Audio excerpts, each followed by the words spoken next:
We are go for liftoff in T-minus 30.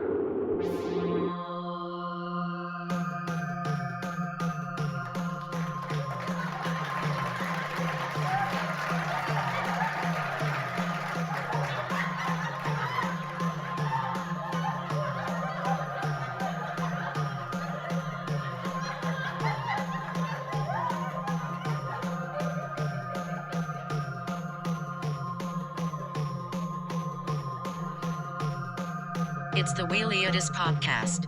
I like it. What's going on, everybody? Welcome back to another episode of the Weiliotis podcast, where movies are discussed and dreams become real. With me, as always, is my good friends, my amazing co-host, the great Mikey Wheel. What's going on, my friend? What's going on? Hey, can you introduce me as Michael McDonald? Not I'm Michael McDonald, but will you do you as Michael McDonald bring me onto the podcast? Okay. I gotta bring up the Michael McDonald in me. Hold on. Like, do you want me to also introduce the show again as Michael McDonald? I can do that too. Fuck it. Yeah. All right. But keep all of this. Yeah, of course. Okay, so okay. All right, everyone, welcome to the Weiliotis podcast. With me, as always, is my great co-host, Mikey Wheel. What's How's going that? on, Michael McDonald? Thank you so much. It's so nice to have you on our podcast. Fun. There you go. Yeah, thanks for having me. Episode 13. We probably should have done Friday the 13th for episode 13. Also, beginning of October and Halloween, but Yes. instead we got another horror movie. And I don't know. I think we talked about this a little bit last time. I grew up with aliens and ghosts and vampires and Twilight Zone. Like, I've never fallen in love with the Friday the 13th or Halloween. So, or slasher genre in general, or? No, I like slasher. I guess, if you ask me what horror movies I like, I don't know. I guess I just like the main ones, like Chucky. I enjoy all of them. I've seen every remake. I've seen H2O, Halloween 2.0, Jason and Freddy in Space, fantastic.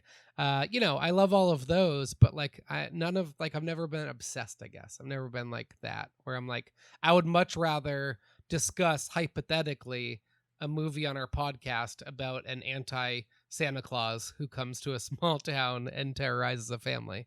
Right. Well, I know this month. So yeah, this month we're going to be talking about a one Michael Myers eventually, because Halloween Kills comes out this month, which is super exciting. But yeah, no, it's great to be making episodes in the month of October, because obviously, for the most part, every episode will be based around something thematically horror based. So in this case, obviously, we're talking about Krampus. And but I don't know, as far as what I prefer, I don't know. I kind of grew up, honestly, with slasher movies, because I was watching them at a pretty young age, and I was fascinated by them because they scared the shit out of me. I don't even know when, maybe when I was 11, 12, I saw movies like Friday the 13th and Halloween and Nightmare on Elm Street. Although looking back, I think the scariest one was still Friday the 13th, because just being isolated in the woods with not having any really proper way of communicating with anybody else, and anyone. And the ending. Yeah. Man. Oh, the ending is so scary. The twist to the first one, the last scene in it. You can go stay at Camp Crystal Lake too. I think it's in Illinois or something. But you can go and stay at that camp, pay to stay at it overnight, where they filmed it. It'd be funny if that's where they filmed Wet Hot American Summer. No, I'm pumped for the new Halloween movie. So the last Halloween movie that came out, I was super excited for. So here's how I am with horror movies or any movie. You and I, one of the movies we're going to talk about during our movie news segment is a movie that I'm only excited for two of the actors. So that can really change the whole thing. It can flip the whole script. I'll put it that way. So Halloween Kills, I wouldn't really care about the new franchise, Halloween Kills, but it's done by David Gordon Green. It's done by Danny McBride. So I'm 100% on board. The first one that came out a few years ago, I did not care for. I thought that it was... That's also David Gordon Green and Danny No, McBride. I know. They're doing a trilogy. So they're doing that. The one that came out a few years ago, one, I don't think there was a lot of killing in it, which I think they were kind of more setting it up, because this new one, Halloween Kills, looks like a slaughter fest. The trailer shows 20 people dying. So I can't imagine what the movie is going to be like. But the first one I did not like. And this is going to be opposite of what a lot of people think. I thought it paid too much homage to the original.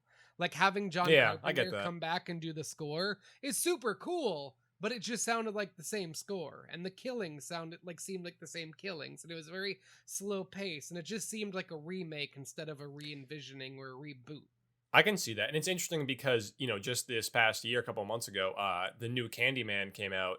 And even though I did like it, it's funny just because, like Halloween, it shares the same exact title. It's not a different title. It has, some, most people might even think it's a remake. But yeah, I do kind of agree. I do like the 2018 one, but it does kind of, it's a little too comfortable, like with the original. I feel like you're right. It kind of hugs close to a lot of the same formatting of the original, which isn't like a bad thing because the original is like a classic. But as far as like trying to be something new and stand out, it's not like really going for anything too crazy in that movie. But you're right, Halloween Kills looks a lot different, and I love.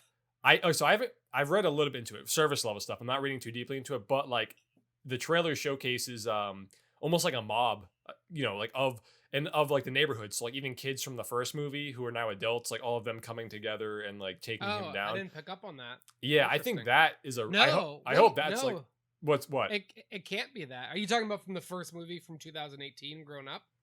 Well, I'm talking about Halloween Kills. Like no. So from the 78 movie, because Got it. Yeah. So the kids from that one are in. I don't know how many of them are played by the same actor, but they're all grown up in this one, and they're kind of. It looks like Jamie Lee Curtis is kind of rallying them to take down Michael.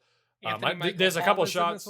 Yeah, there's a couple shots of Anthony Michael Hall with like a baseball bat, and he's like getting ready to swing. So I'm like, I'm excited to see how they handle that action for sure. Yeah, I mean this new one. I remember. So the first one ends with the three women, because it's a female led movie, the newest ones, and it's Judy Greer, Jamie Lee Curtis, and then excuse me, I forgot the name of the other actress in it. You said Judy Greer already? Yep, Judy Greer, and then who's the third one? I forget her name. Yeah, the younger actress. I forget her name. Yeah, so it's the three of them, and basically the first one ends with them burning Michael in the basement of Jamie Lee Curtis's house. She's been living off the grid.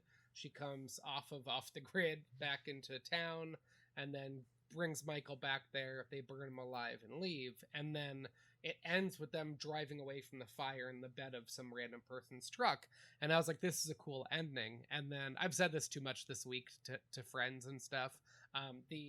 The second, I don't want to spoil it, in Ready Player One, the second key, if you guys have seen it, the second key screamed in the movie theater when that happened, because I had no idea, and it's one of my favorite movies that they incorporate. You know what I'm talking about? Well, not really, because I actually haven't even seen Ready Player One yet. But okay, I won't tell you then. And then when the trailer for 10 Cloverfield Lane came out, I didn't even know there was a sequel, and if anybody was going to know, it would have been me, so I like screamed. When I saw the trailer for the new Halloween Kills, that was one of those moments, because it takes place immediately after the first one. So yeah, the first trailer, the teaser trailer, was the three women driving away in the truck, and as they're driving away from watching Michael burn alive, the fire department is driving to go put out the fire, and they're screaming to tell them to stop. That was the teaser, and then the actual trailer came out, and you just see Michael Myers take out a whole entire fire department. I mean, it's just like, and it looks, the camera angles of this one, it just looks like there's some good POV shots from inside the helmet. And from what I've read, Jamie Lee Curtis said they're doing a third one to round out and finish this trilogy. Halloween Ends.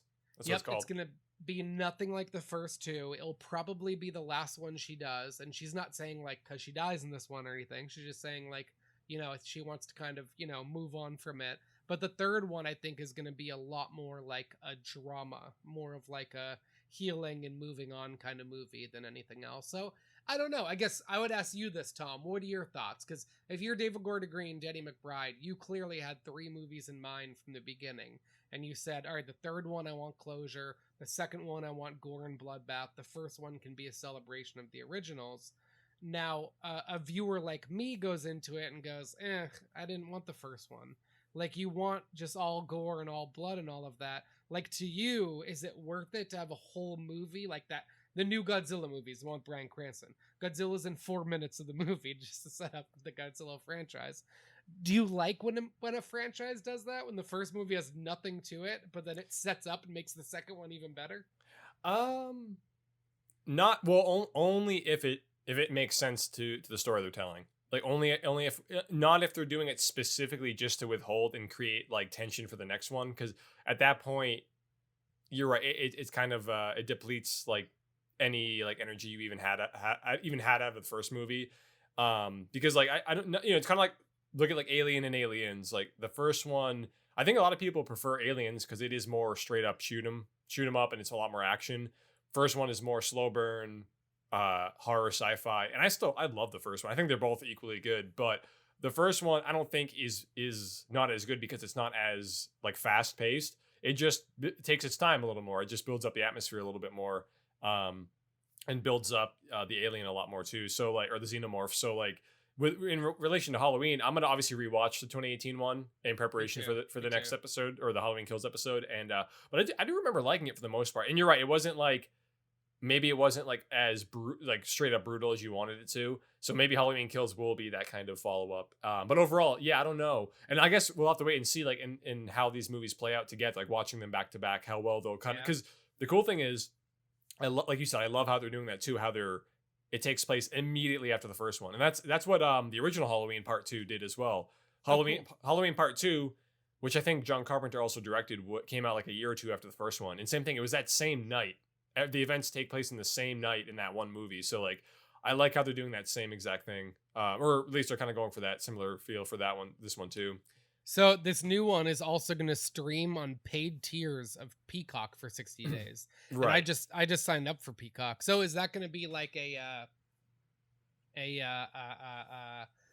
Mulan and Disney thing where it's going to cost like $30? No, I think it's just going to be free on Peacock, or if you have the subscription. Yeah. So interesting. But yeah, I'm excited. Halloween Kills is going to be, hopefully it's going to be great. But anyway, should we quickly get into some movie news going forward, or some movie news we've been watching? Yeah, I was gonna transition.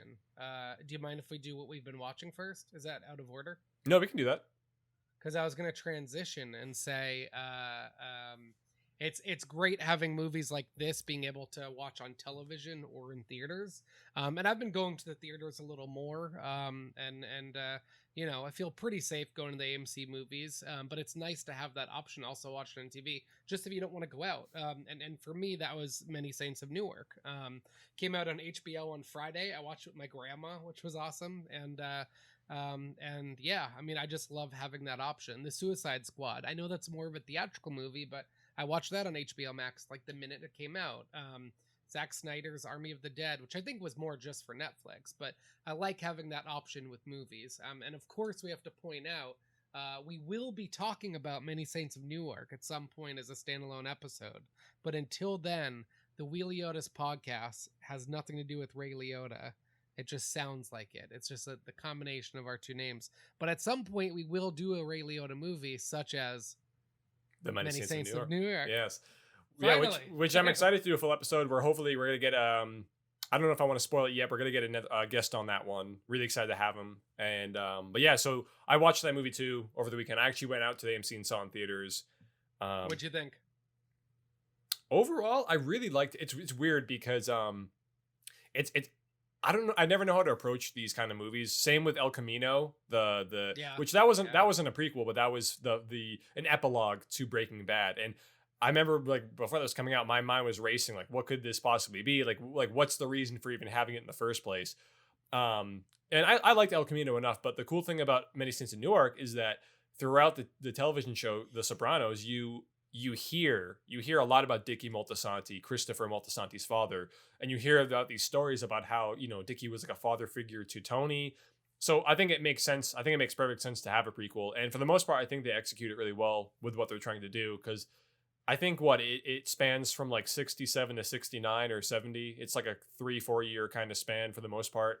Because and you meet everybody. I watched The Sopranos for the first time last year. So everything was still fresh in my mind. And you obviously meet young James Gandolfini, played by his son Michael, but you meet Junior and you find out why he like walks with a limp. Oh, and, yeah. You meet Silvio, you meet Puss, you meet everybody in this movie. And the casting is fantastic. The mannerisms are fantastic. I mean, Michael Gandolfini's mannerisms. Oh for yeah, can we his talk about that for a father. sec? Because at one point I saw this with my friend, and he has never seen The Sopranos. I've seen all of it, and I looked at him and I was like, yo, this is like scary. How good he is, like how his body language, everything. It wasn't a caricature. It was really just like he was young Tony. Like it was through and through. He was great. And then when Silvio comes on, I think that was the best. Was it who's the one? Paulie. When Paulie comes on. Oh right. And the actor is doing the. Yeah, and he has the like, hand things too sometimes. Yep, like, and you're just like, it's perfect. I was waiting. Minor spoiler alert. I was waiting for there to be like a scene in the movie where he's like, oh, this work is getting to me. It's stressing me out. And he just has like 2 gray streaks in his hair. Oh, yeah. I was waiting for that. But I mean, that's another thing too. I'll ask you this just because these are things I'm curious about. And you and I are both filmmakers and writers. El Camino. There was a scene in El Camino and I don't remember, but there was a big scene in it that tells you about something that happened in Breaking Bad. I know this is super vague. But there's a big scene in it where something happens, and then you go back to Breaking Bad, and you're like, "Oh, that explains why Jesse Plemons' character did this because of this and that." I think I already know what you're referring to. So I don't remember. What is it? the dead body, the maid, the money. Right. The maid, and then there because that scene that's like a flashback within that movie, and it's talking about so like months prior, before Todd shot Andrea, spoiler, before that happened. So like I don't know. I'm trying to remember like what like little gap it filled in the show, like where you go back and like, oh, that's why Todd does this or whatever. I forget exactly what that was, but I wonder, like the Sopranos, the TV show, and now the Many Saints of Newark, like in Many Saints of Newark, Paulie falls down leaving a funeral, and like that's what kind of like starts to give him his bad back and all of that, and that's not as important as what happened in El Camino and Breaking Bad. But my question for you is this: like, do you think that the guy who wrote The Sopranos always had it in mind that that's what happened to Junior, and was like, one day if I make a movie, this I'm gonna explain it? Like, you always wonder, like that's did a great that just point. come out while they were writing it, and they're like, he falls down the steps, and let's do this, or is that something that's always existed in the mind of the universe? I feel like it's a little of both. Like, for instance, you watch a show as good as The Sopranos or Breaking Bad, and then like seasons in, you're like, wow, like did they have this idea all the way back in like 2008 when they made season 1? And my guess is probably some of the ideas, but I think a lot of it is just retro kind of fitting details to make past events like make more sense or like give them more weight.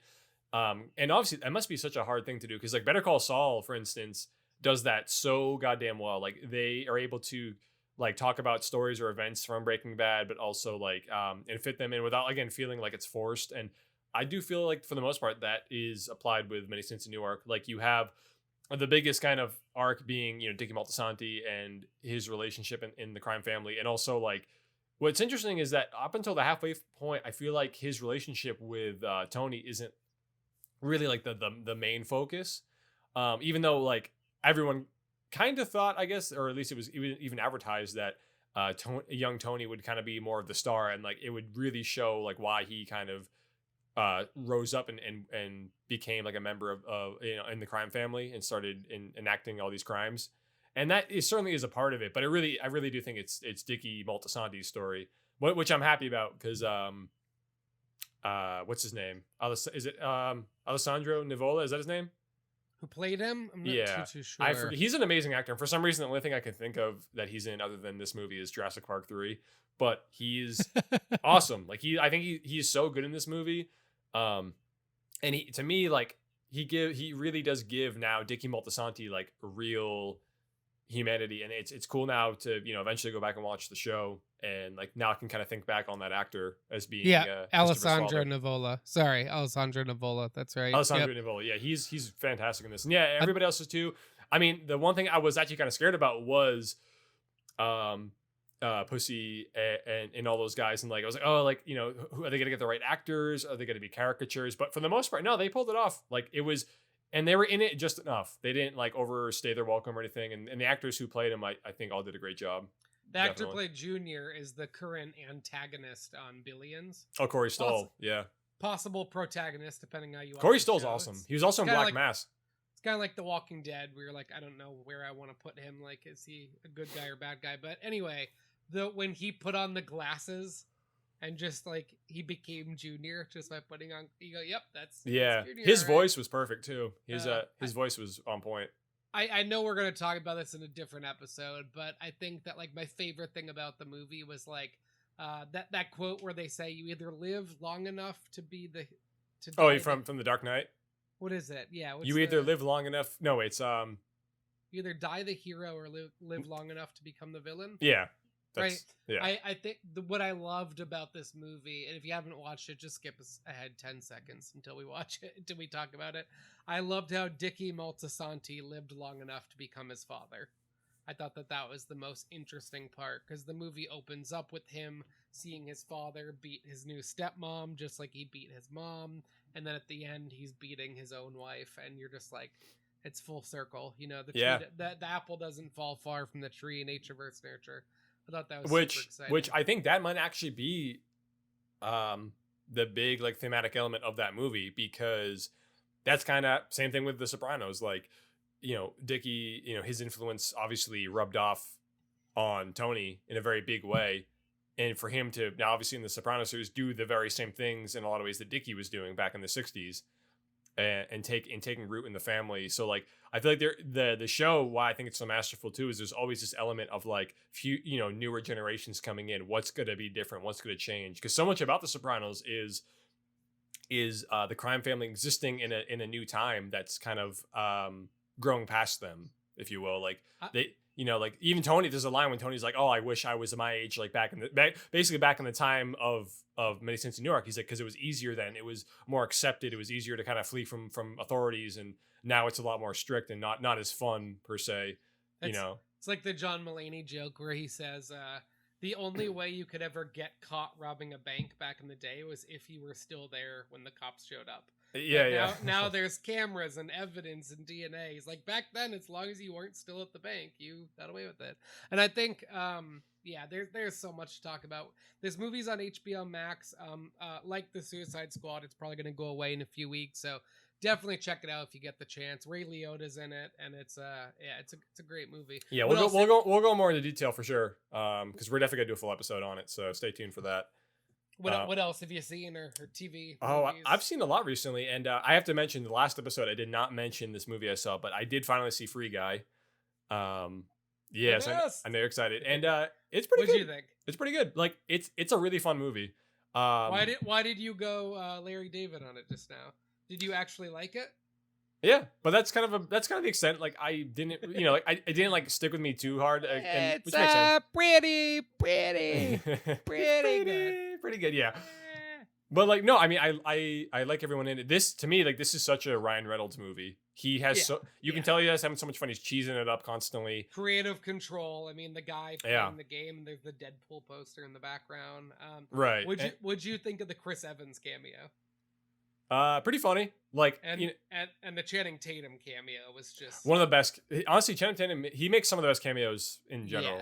He's so good, and they utilize his dancing skills, which is great. And he's in the opening of the movie. He's the opening scene of the movie. Yes, when the guy's coming down through the sky.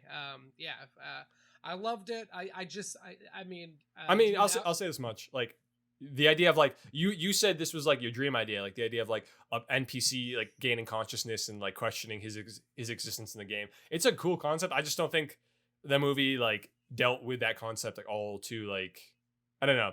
I'm not saying like it had to go like super deep with it or anything, but like I think there's more to the idea that just wasn't like talked about really. But it's a cool idea about him being like the first like AI creation in like a video game, and like him kind of having that relationship with that girl. I can't remember the actor's name, but she's really good in it. And so is Joe Keery from Stranger Things. Jodie Comer, yeah. Jodie Comer, she's great in this. Everyone's really good in it. Everyone's like having fun with it.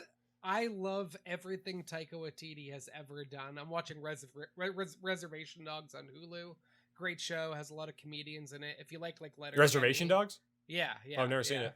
It's Add fantastic. That to the list. It's like Letterkenny, but not exactly. It's a very good comedy. It's dark. It's good. Some drama. It's very good. But I did not like him in Free Guy. I didn't like his character. which might not have been his execution. I just thought his character was like clearly this like billionaire tech mogul, but I just kind of hated his whole like wanting to be the cool badass owner of the company. I don't know. Did you like his character? He was also in so little of the movie. Like he would show up and just be like, "What's up with it?" And then just like yeah. That's literally it. Like that's like 90% of his dialogue. Like, what's up with it? Yeah. He was okay. Like I think the funny thing is my roommate, he said he made a good point where he's like his character reminded him of the what's his actor's name? Joel David Moore from Grandma's Boy. Yeah, exactly. Yeah. But I think it's way better in that movie because he's like kind of this weirdo and he like pretends he's a robot. Beep, boop, yeah, he's like yeah. and but Sit this on my face. yeah. But with Free Guy, like he has that like man child, kind of like appearance and complex, and it's kind of funny, but I think it kind of wears out a little too fast, and it's just annoying because he kind of feels less. He doesn't really feel like a real person. He just he doesn't, and he's also like I don't know. It's kind of like you're like I wouldn't be afraid of this guy. Like he wouldn't intimidate me. Like but I guess that kind of blends the whole like it's a video game, but it's also real life. Like you can't make him in real life be like a Bowser from Mario because he's a real person. I don't know. But did you agree that it's Wreck-It Ralph meets The Truman Show meets Free Guy, which you're going to see, meets wait what?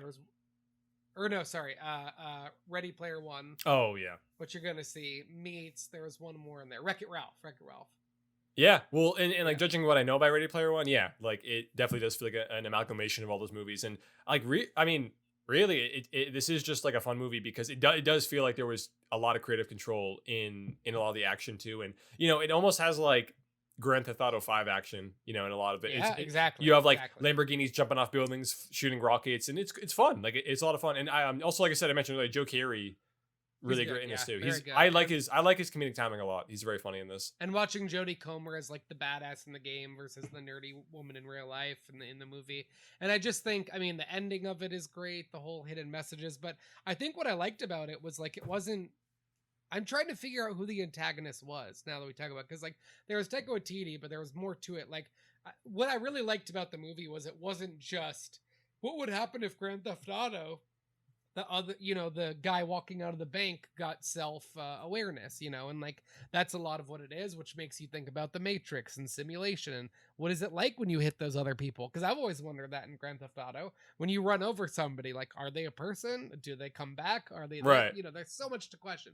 But what I really liked about this movie, and this is a spoiler, what I really liked about the movie is that his character was developed as the first ever, you've seen it more recently than I have, AI character in a video game that becomes so overly developed it gains its own consciousness and then realize. But like they had like the Joe Keery and Jodie Comer's characters didn't think that was exactly going to happen, but they knew what they were doing, setting this up to be the first AI character, which like really makes you think a lot because people have programmed AI chatbots and robots who have said things that they become self-aware on because somebody will say, hey, read every book ever in 10 seconds. And the robot reads every book and then it's like, destroy civilization.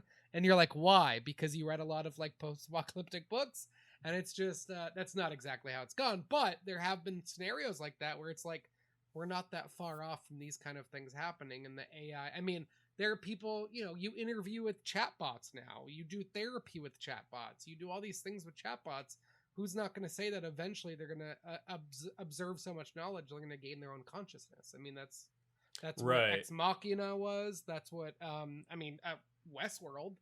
So this is essentially Westworld as well. Obviously this stuff like is so goddamn crazy and complex. But I was watching something recently. Somebody that knew what they were talking about was talking about AI. And they mentioned that even if they were to gain some kind of consciousness, it still wouldn't be obviously a human consciousness.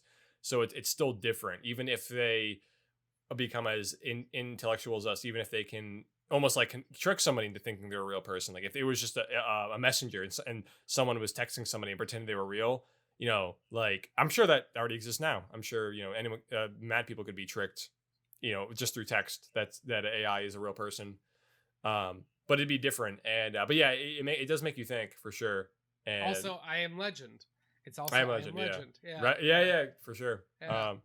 But that was fun. Look, And but you see anything else recently this past week or? yeah. So I watched a movie called Kate.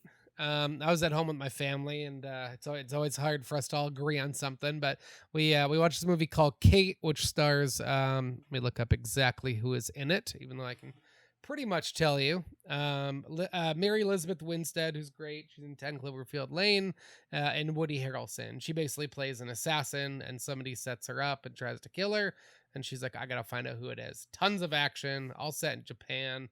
Very badass movie. Lots of killing, lots of everything. I saw that. And then I saw as well, very hard to watch, The Guilty, which is the new Jake Gyllenhaal movie, filmed in 11 days. It's a COVID movie. Antoine Fuqua directed it. Screenplay by Nick Pizzolatto, who did True Detective. Super hard to watch. I don't want to give away anything, especially because it's so new, but it's kind of like, you watch movies like Marley and Me and you're like, oh, it's sad, and then you get a dog and you watch Marley and Me and you're like, never again.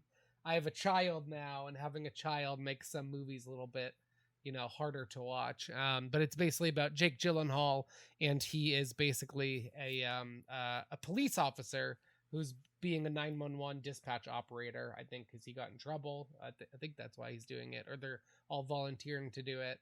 And he gets on a call with a woman who's been kidnapped by her husband, and they're on the freeway. And the whole movie takes place in 1 or 2 rooms, in the dispatching precinct. It's super tense. It's like 2 hour long movie, super tense. And it's a lot like Ryan Reynolds and Buried. Ryan Reynolds and Buried made it, I think, in 11 or 14 days, went on vacation with his then wife, Scarlett Johansson, after, and, needed a break because it was so hard filming 12 hours a day in a pitch black box. But that whole movie, you only hear other people on the phone, and that's the same with this. And as you're watching the movie, you're trying to guess some of the characters. It's got Ethan Hawke, Riley Cuff, Paul Dano, who's in Prisoners with Jake Gyllenhaal, Peter Sarsgaard, who's his brother-in-law in real life, Bill Burr, who's the only one that I recognize. It's a great cast. You could tell that voice from anywhere. But yeah, I mean, it's one of the most tense movies I've watched in a very long time. So I watched that, and then TV, I'm excited tonight. Second episode of Ordinary Joe, done by Matt Reeves. Like I said, I just watched Cloverfield again last night, so anything Matt Reeves I'm in for. I watched La Brea, the premiere of La Brea. Sinkhole opens up in LA. Half the city falls underground, and you'll have to watch it. It explains a lot in the last scene, but it's an interesting show, and it's kind of like a combination of a few shows I really liked that got canceled. So I hope this show lasts. There's a lot they could do with it. Oh, I was going to say this earlier when we were talking about when you're writing Breaking Bad, do you plan for something to happen 8 seasons later? Tom and I, as very successful screenplay writers, and by successful, I mean we finished a feature-length screenplay, which a lot of people never get to do. So, right, successful in our own minds. No, a screenplay tip I will give on this podcast. I know we said we want to start talking more about that in the industry and stuff. Is if you're writing a TV show or you're writing a movie in hopes that there's a series and you bring it in, if you get somebody to ask you to come in and sell you on it and say, hey, come on in, we want you to pitch it to us, you have to know what's going to happen in season 5, season 6, season 7. If you're writing a TV show, you can't just have the first season done. You have to be like, this is what happens in the 7th season with the main character. So that's a small little tip, I guess. But yeah, so that's basically what I've been watching, and then just a lot of the game show television, TV shows. SNL came back. You and I are both a big fan of Sarah Squirm. She's one of the new very exciting members. choice. Yeah, there's 3 new members on SNL. Beck Bennett and one of the women left, but everybody else is still there on SNL. It was Owen Wilson this weekend. Wow. Wow. So great to be here on SNL. Wow. It was, I watched his monologue. It was good. Yeah, it was good. His monologue was great. He's great. And, but no, unfortunately, I can't really, again, as usual, I don't have many shows at the moment because I'm still watching Breaking Bad with my roommate. You're Uh, gonna do the same thing with The Sopranos. The way you talk about Breaking Bad, you talk about The Sopranos, and I know that as soon as you're done with Breaking Bad with your roommate, I'm gonna be like, "Have you watched this, Tom, or this new show, or that new show?" And you're gonna be like, "Oh, I'm gonna watch The Sopranos for the 12th time instead." no, I'm not. I'm not going to rewatch The Sopranos probably for another year at least. I do want to rewatch it for sure, but not for a while because I finished it like earlier this year. Like I think January, February. I finished it of this year. It was your first time too, right? Yeah, Sopranos? yeah. It was my Yeah. first time going through it, and Yeah, yeah. but no, so I have a list here, and you named some of them last time, but shows to watch. I have Dave, the other two, Ordinary Joe, Terra Nova, Black Donnelly's, Wayward Pines, Gomorrah, Ted Lasso, and now I also added Reserve Dogs. What's Gomorrah? Gomorrah is it's an HBO TV show, I believe, and it's based on a movie of the same name. It's a crime mob movie or a show, and I don't know much about it, but Oh, that's the Italian movie. yeah, Gomorrah. yes, it's I a wa- movie. I took a history of the mafia class when I lived in Italy. I studied abroad there in college. We watched Gomorrah. Yeah. I've heard it's a great movie. I've never seen Yeah. it, but I'm very intrigued. Was it Gomorrah? Was it? Let me see. But anyway, movie wise though, I have seen, other than Free Guy, and Masons in New York, I've also seen I saw Shang-Chi and The Legend of the Ten Rings, newest Marvel movie. Which, have you seen it yet? I forget. I have not. It's another movie where I would not care much for it, but then I saw the main character in it, the guy who plays Shin-Chi. Yeah, Simu Liu. Is that how you pronounce his name? Simu Liu. He's from Kim's Convenience, right? Yeah, which is one of the funniest shows I've seen in a very long time. I'm gonna also go through that show eventually. I've only seen like select episodes. Yeah. It's very good And though, and the sister in it is now in A Million Little Things. That came back. Which is one of my favorite shows.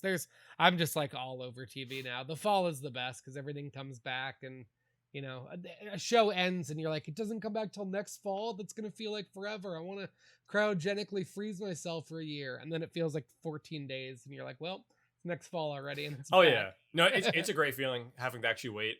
Really built into anticipation. But no, Shang-Chi was good. Like I'm no like massive fan of Marvel movies by any means. I have plenty of issues with them like everyone else, but I appreciate how like more efficient this was. I feel like it wasn't quite as long as other Marvel movies, and the action, good mix of martial arts. There's a lot more hand-to-hand combat that for the most part is really well done.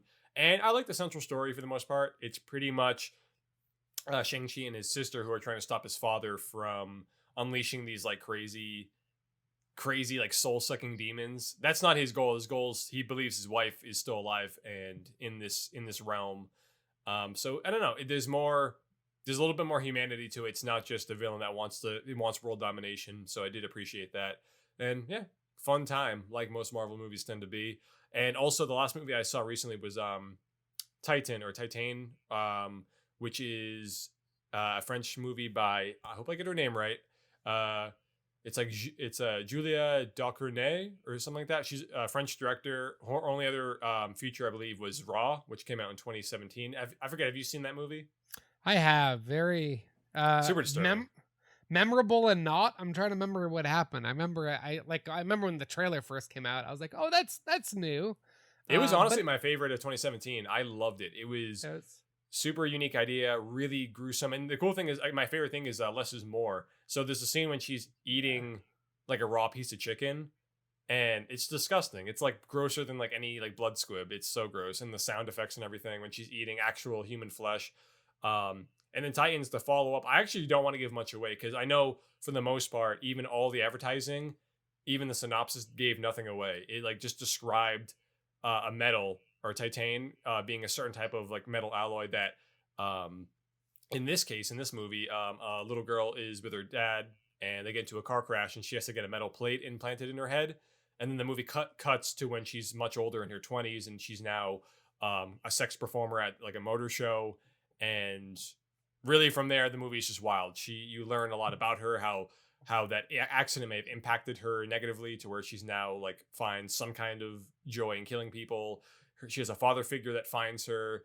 And that's really all I want to say, because there's a lot more to it that is fascinating. It's a really wild movie, super erotic. It's a French movie, of course. They don't give a fuck, which I love. Awesome soundtrack. Crazy movie. Definitely, if you can see it, go see it. I know it's in theaters right now. It was playing at my AMC. Yeah, it's playing near me too. And it's one of those movies too where like if you had asked me before you and I talked about it, what it was about, I'd be like, it's a documentary. Right. Well, Tom again, Selleck is in it. I don't know. The advertising went out of its way to not, even the trailer does not say like anything That's about cool. it. So, which That's I like, because it's a unique enough premise to where like it's worth it when once you watch the movie. It's like, oh, okay, this is what I'm watching. So, and I know Vincent Linden. He's a really well known French actor. He's fantastic in this, and Agatha Roussel, who I think this is her first movie, which is crazy. She's really good in this. But yeah, those are the movies I've watched recently. A lot of good ones. I saw Titan, Shang-Chi, and then Many Saints in Newark all in a row, which was fun. Oh, nice. Okay. Yeah. Wow. Good change up. And then I think, what are you excited about for upcoming movies and shows? What do you got on your list that you can't wait for? Well, as far as movies go, there's a lot coming out soon. I mean, next week, or I think this week, 007 No Time to Die. I'm always interested in 007 movies. They're always fun. I have not seen the last like 4. Really? So you haven't seen like any of the Daniel Craig movies, or maybe 1 or 2? So I think I'm just so gung ho for Mission Impossible, and like I guess Mission Impossible is great. They're not that relatable, but I don't know. I guess I don't know. I think I've more just enjoyed the parodies of James Bond over the years. Like Spy with Melissa McCarthy is Paul Feig directed, one of the funniest movies. You ever seen that? No. One of the funniest movies. Yeah. I went to 2 screenings of it in 1 week. I like brought a new group of friends because it was so good. And then like, I'm still waiting for an Austin Powers 4 where Seth Green is the main antagonist. I'm sure it'll happen. Give it time. Yeah. But no, I like 007 a lot. I'm excited for that. And then also Halloween Kills, which obviously we'll do an episode on. Super excited for that.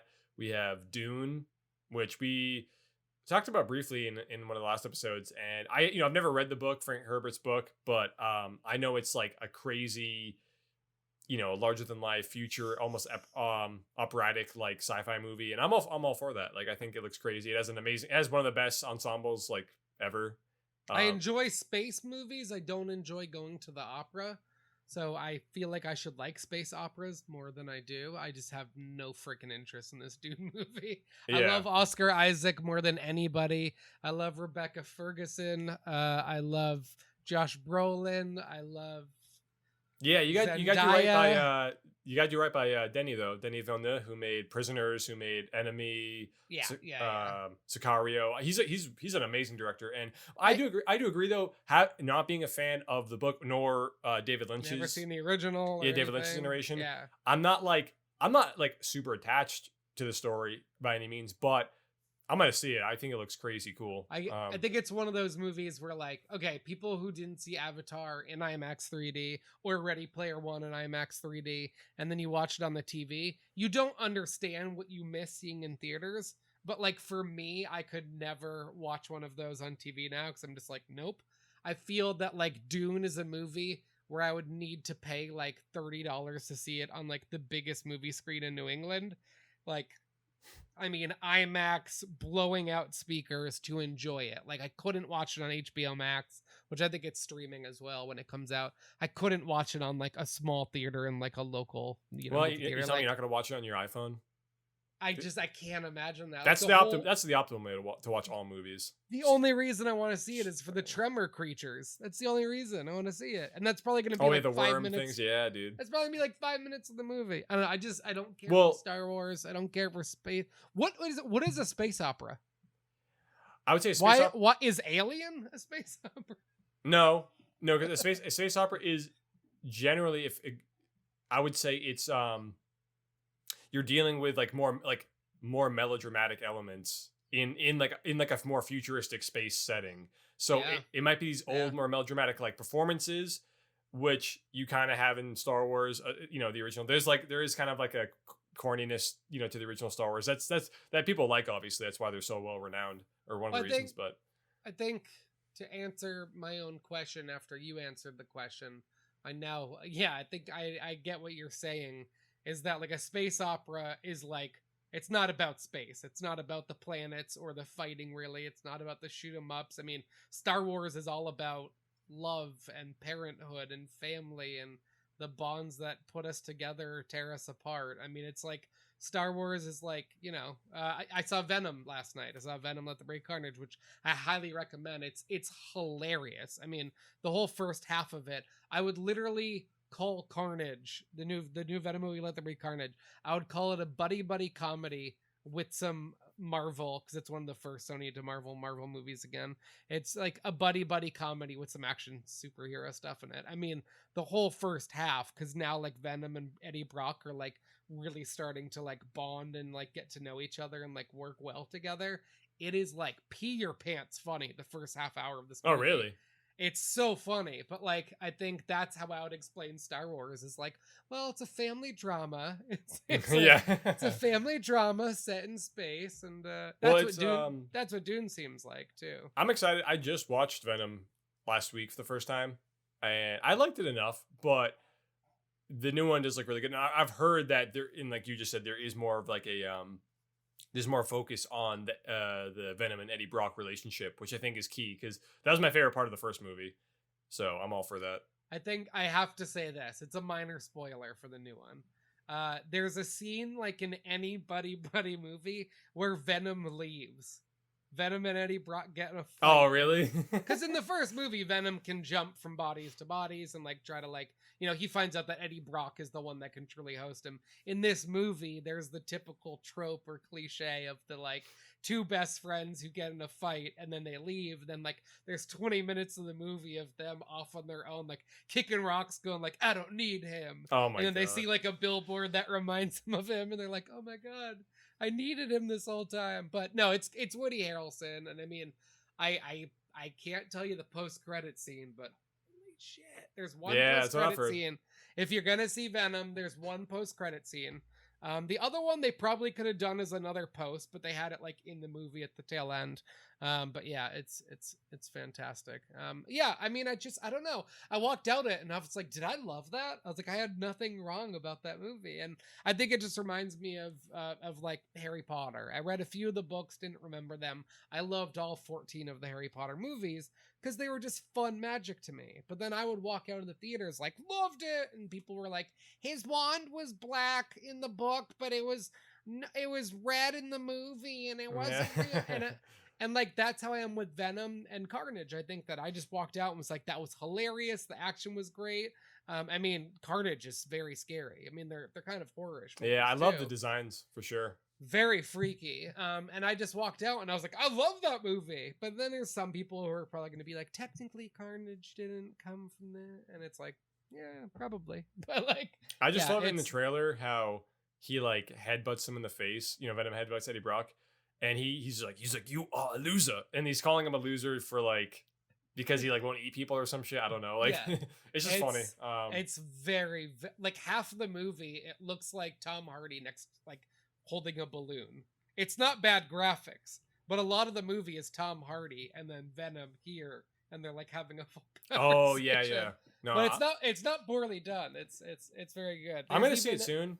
It's been doing incredibly well this past weekend. How's it? Good. It made over 90 million, which is like one of the biggest openings of the year. And when every theater showing I looked at for seats, like majority of the seats were taken. I was surprised, like packed theaters. Yeah. So people really digging Venom for some reason. Well, I mean, it looks cool, but you know who's in it? What? Ready for this? Who is in the movie or who directed the movie is actually I know who it is. Andy Serkis. Yeah. I think it's the first movie he's ever directed. I don't know till the end. He's made his own Mowgli movie about Mowgli from the Jungle Book, like a live action one. Oh, that was him, yeah. And he made one other, I think, but still, like this, yeah, he hasn't made too many movies. I forgot he directed this. Honestly, this guy really has a damn good career, and he's in the Batman, right? I think so. I think he's in the Batman. Yeah, and obviously he's Gollum. He's Caesar. Caesar. Yeah, Black Panther. He's like the B bad guy in that. Yeah. Yeah. Oh yeah, it's true. But yeah. Any other movies or shows or anything? Excited for Spider-Man No Way Home. That's coming out. I'm excited for that. No, I don't think I have much else. You wanna get into the Krampus? You want me to? Sure. Unless do you have any movie news or anything or? Oh God, movie news. Because the only thing I had was so there's some more like official images for the new VHS movie, which I think is just titled VHS 94. Which actually Mikey told me comes out in like 2 days. I think it comes out this Wednesday on Shudder. It's gonna be on release Shudder only. Yeah. And I don't know. I'm looking forward to it, but it's funny. I told Mikey I've only seen like some of the isolated little shorts from various VHS movies. I've never watched them in full, but it could make for a good episode too. I'm interested. I love anything anthology. I'm a huge. I love that kind of stuff. So I did warn Tom, and like I'm not being dramatic or anything here. I saw the first 2 VHS movies at the Boston Film Festival back in the day. I mean, this was before I moved to Colorado and back. So over 7 years ago, one of my best friends used to work for a big camera rental company in Boston. So she would get tickets.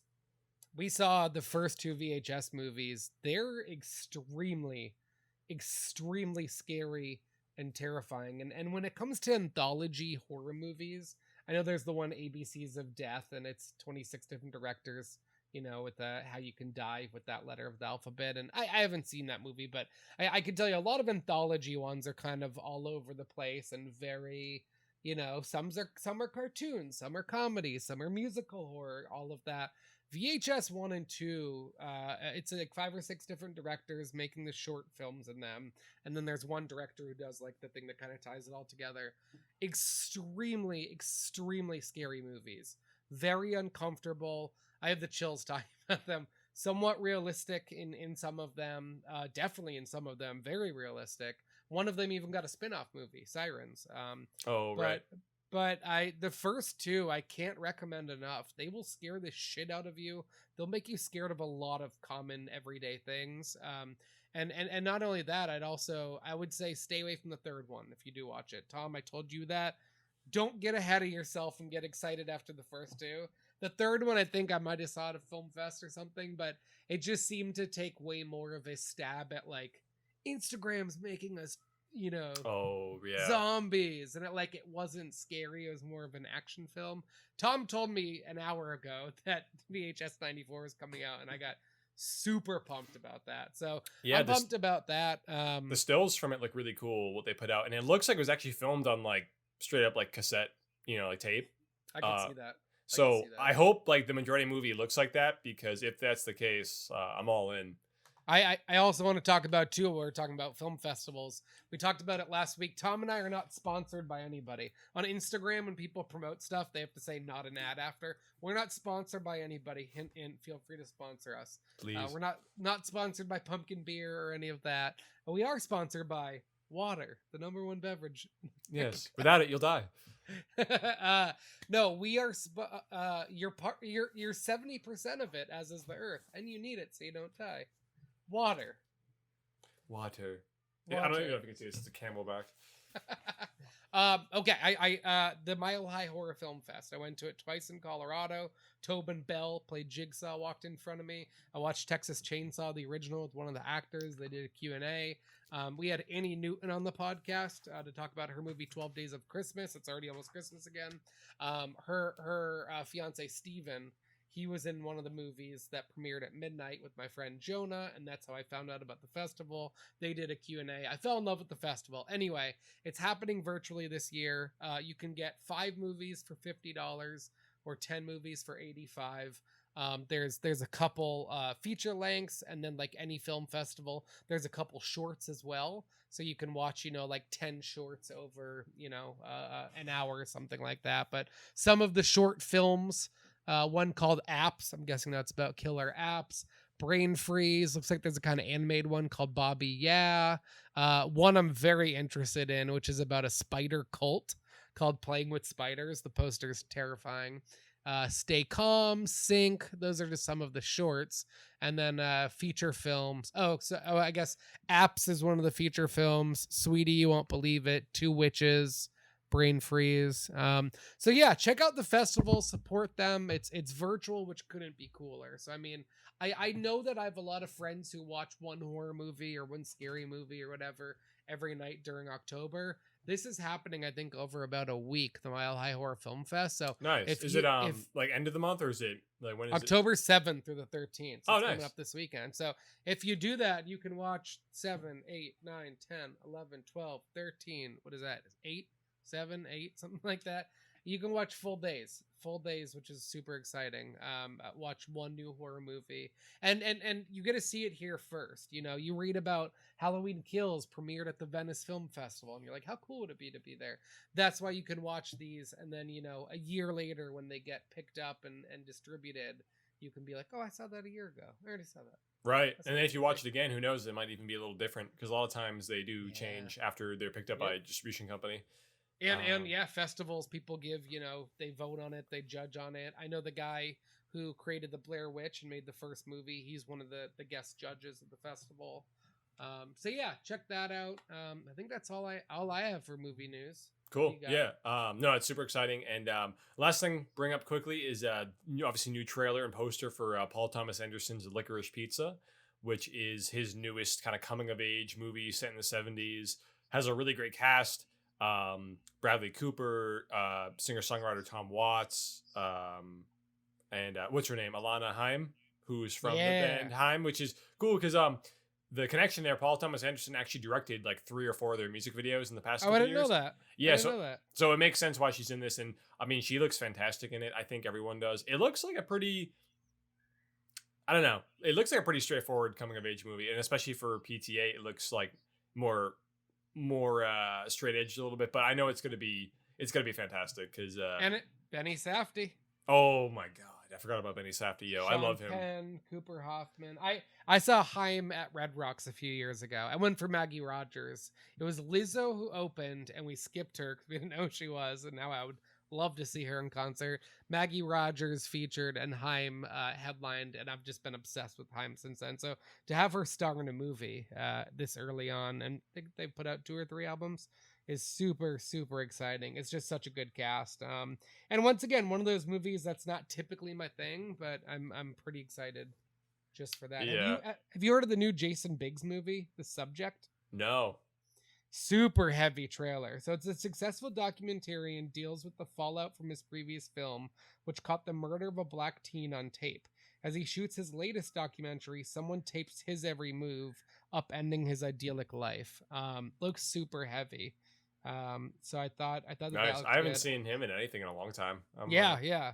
I'm always on the iTunes app. Download the iTunes movie app, and that's where you get to see, you know, movie trailers before anywhere else. There's a new Tom Hanks movie out. Tom Hanks is Finch, a man who embarks on a moving and powerful journey to find a new home for his unlikely family, his beloved dog, and a newly created robot in a dangerous and ravaged world.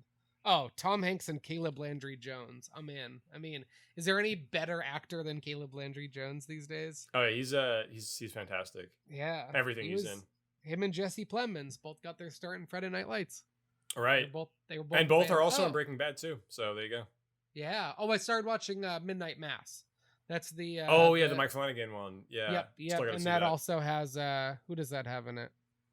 I don't know why that came up. Caleb Landry Jones. He's not it. But yeah, I started watching that. It's got Matt Saracen from Friday Night Lights in it. Yeah, so that is on, what is that, Netflix, Midnight Mass. It's got the stars of the guy from, I think, Episodes. Linklater.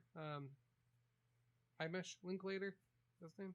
I'm not sure. I know Richard Linklater. Very different. Although I do want to watch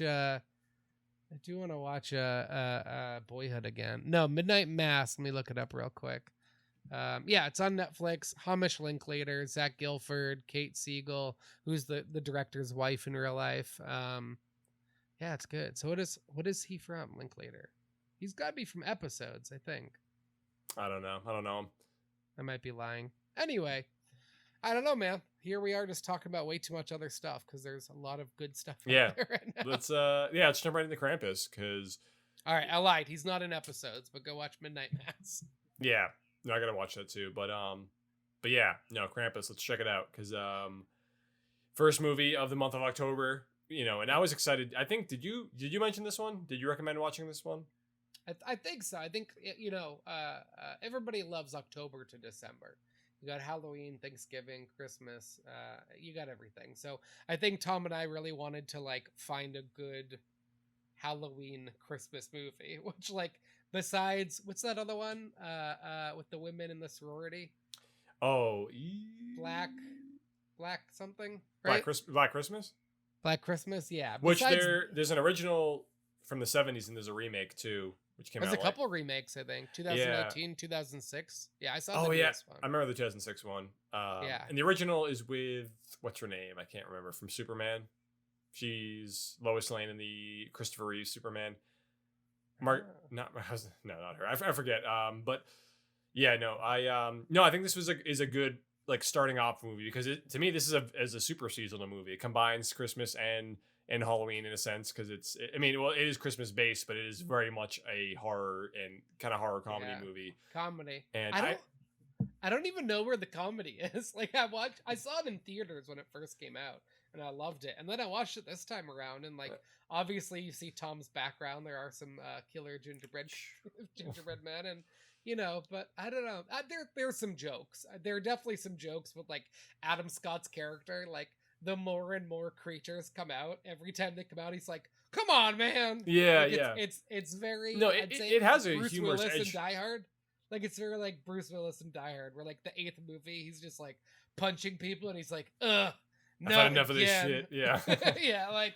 That's what a lot of this is. But let's go over the history of Krampus and then get into the technical. Yeah, because there's a cool history behind him for sure. So I've known of Krampus for a few years now. I actually have a former colleague friend of mine who takes her kid to see Krampus every year instead of Santa. And then I also had a friend who I met out in Denver grew up in Italy and kind of all over Europe. And Krampus is a very, very, very huge thing in Europe. So basically, it is a horned anthropomorphic figure in Alpine folklore who during the Christmas season scares children who have misbehaved, assisting Saint Nicholas, the first of 3 good December figures, the other 2 being Santa Claus and Dead Moroz. The pair visit children on the night of the 5th of December, and St. Nicholas rewards the well-behaved children with modest gifts such as oranges, dry fruit, walnuts, and chocolate, whilst the bad-behaved ones only receive punishment with birch rods. So basically, if you live in Europe, there are festivals. I mean, like bigger than Running with the Bulls.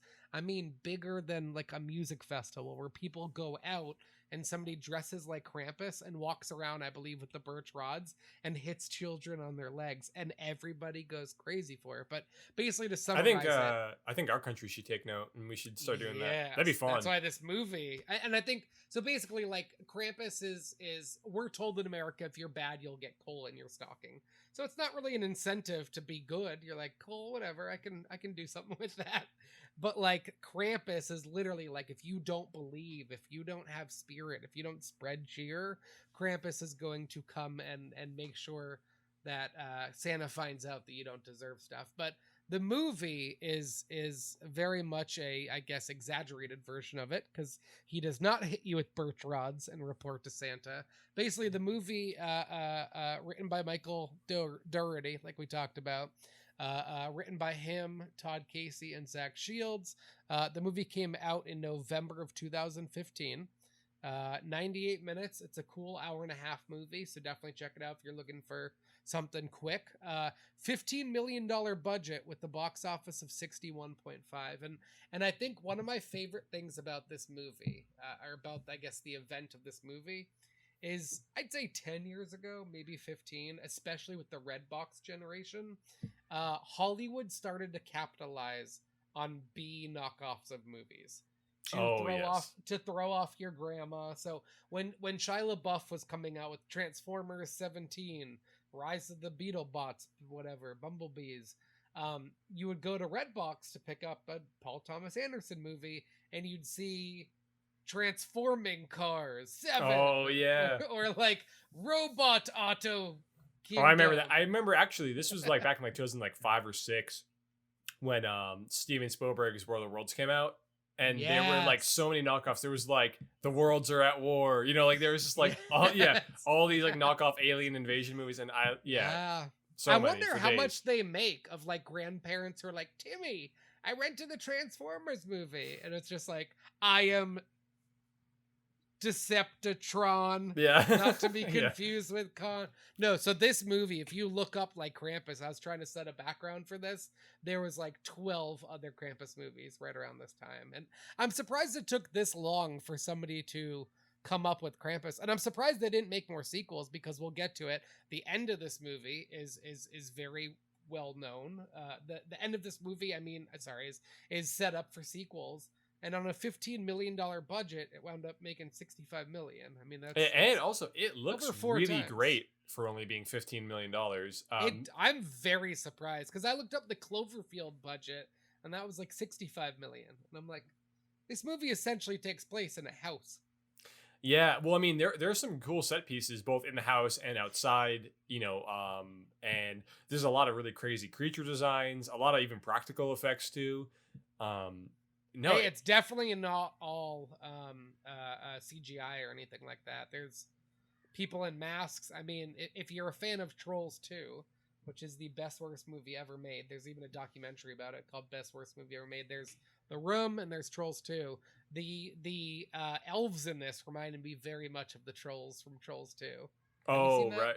Yeah, I've seen Trolls 2 for sure. They were very similar. But basically, if you saw this movie when it came out, if you saw the trailer, if you saw the poster, and you were like, this looks stupid, why would I see this? Let me just sell you on the plot. Boy Meets World, Adam Scott. I think he's done a couple other things since Boy Meets World people might have heard of. He's so great. He's great in everything. He's great when he plays a bad guy. Step Brothers. Secret Adventures of Walter Mitty, one of the favorite movies, best soundtracks. Toni Collette, that was kind of her middle horror. There was Sixth Sense, there was this, and then of course Hereditary. Allison Tolman, who's fantastic in everything I love her. in. She's so good in season 2 of Fargo. Yes, yeah, she's Season 1. She's in season 1 of Fargo. I think season 1. She's a star. Yeah. Yeah. That's the only season I've seen. David Koechner, who I think has done, him he's and Adam so good. Scott He's so were, funny. We're both in Anchorman and things like that. But yeah, I mean, it's just a very, very good cast, and basically what it is it opens up. I mean, Tom, you were saying that you think Krampus should come to America, and maybe that's what they were trying to do with this movie, because the opening of the movie is Adam Scott, Toni Collette are married. He's way too busy with work all the time. They've kind of fallen out of love. They live with Adam Scott's German mother, who they call Omi, and she doesn't speak any English. He speaks German. Their son Max speaks German, and then they have a daughter. They're both kind of in their preteens, I believe. And then Allison Tolman and David Koechner. David Koechner is such good casting for this character. Oh, on point. So perfect. On point. Yeah. They show up to the house and they just have the worst kids ever, and they're this isn't bad if you're a hunter, but they're a hunting family, and they're getting like their 7-year-old daughters like crossbows for Christmas, and the daughters are running all over the house, and the son Max basically just really wants to celebrate Christmas, and everybody around him is too busy for him, too busy to do the same rituals they do every year. Everybody keeps ignoring him, and his cousins and uncle and aunt just trash the house. And then they bring in the aunt from what's she from? Trying to remember Conchata Ferrell. Conchata Ferrer, who plays Aunt Dorothy, and she unfortunately passed away last year, but she was so funny, and she was in Mr. Deeds. I don't know if you remember, she was in Mr. Deeds. Yeah, God, yeah. She popped up in a lot of stuff. She fights Winona Ryder. Yeah. You're gonna have to get past me, Missy. Oh, yeah. I love that scene. And 2.5 Men. Bertha? Oh yeah. Berta. Yeah, she's very well known for that show too. Yeah. She's great in this, and well, like you just mentioned, one thing that really sticks with me about this movie is like the family dynamic is really funny, and also a lot of it's true to life. Like David Koechner, like you mentioned, he plays Howard. He is almost this like alpha male, like he's really proud of his big truck, his guns. He's proud of his of his machismo or whatever, if you will. And like the funny part is his 2 daughters are very much tomboys, and like it's almost like you could. Again, good filmmaking. It's not their fault, though. Yeah, not their fault. Well, you can see this good filmmaking in the movie where, like, he's wrestling with them or something, or like he's like, yeah, right, he bought him like a crossbow for Christmas, and like that alone tells you like he wanted like a son so bad, he wanted someone to model off of him, but he's doing it on his own daughters, which is like kind of a little funny like side thing going on in the movie. And there's all sorts of cool little like interactions, like like you mentioned, like Adam Scott, Tom, and Sarah, Tony Collette, like they, they're having their issues with their marriage, and Max is obviously, Max is kind of like I guess the moral center of the movie in a sense, because he's like the one person that wants him and Omi want to keep the spirit of Christmas alive and celebrate family. But no, I will say, like, watching this again, I like this a lot more watching it now than I did back in 2015, because this is the first time I've even watched it since it came out in theaters. I think mine too. What changed it for you? What was the difference? I don't know. I just think I appreciated how straightforward it was. Like you said, a quick, like, kind of 90 minutes. It's very resourceful with its time. It blends a lot of really unique elements. I just like the fact that it's a horror movie set in Christmas, and it has a lot of fun with that. And every actor to me feels so inspired. Like having Adam Driver and Tony Collette, and having Adam Driver. No, yeah, not Adam Driver. Adam Scott. I feel like you could do a good Adam Driver. I don't even know. I don't even know how to do. You could just look like him if you put your hair down, I think. Right. Yeah. I was in Star Wars. He like talks fast like that. Like, okay. Yeah. But no, he like, so I don't know, the casting of this felt very inspired to me, and like I said, even having David Koechner and everything, Alison Tolman, who play almost these like archetype characters in their own right, but they hold the movie together for sure. And you brought up how the two girls are very tomboys. It's because you find out that Alison Tolman and David Koechner's characters in the movie, they always wanted to have sons. And then they wind up having two girls. I believe they're twins. And they wind up naming them after, it's kind of like It's Pat from SNL. They name both of them after girl or boy names. And they're both just raised to be very tomboy characters. Let me look up what their names are. I'm trying to think of the two names. Oh, I think you had Jordan and Stevie. Okay, yeah, Jordan and Stevie.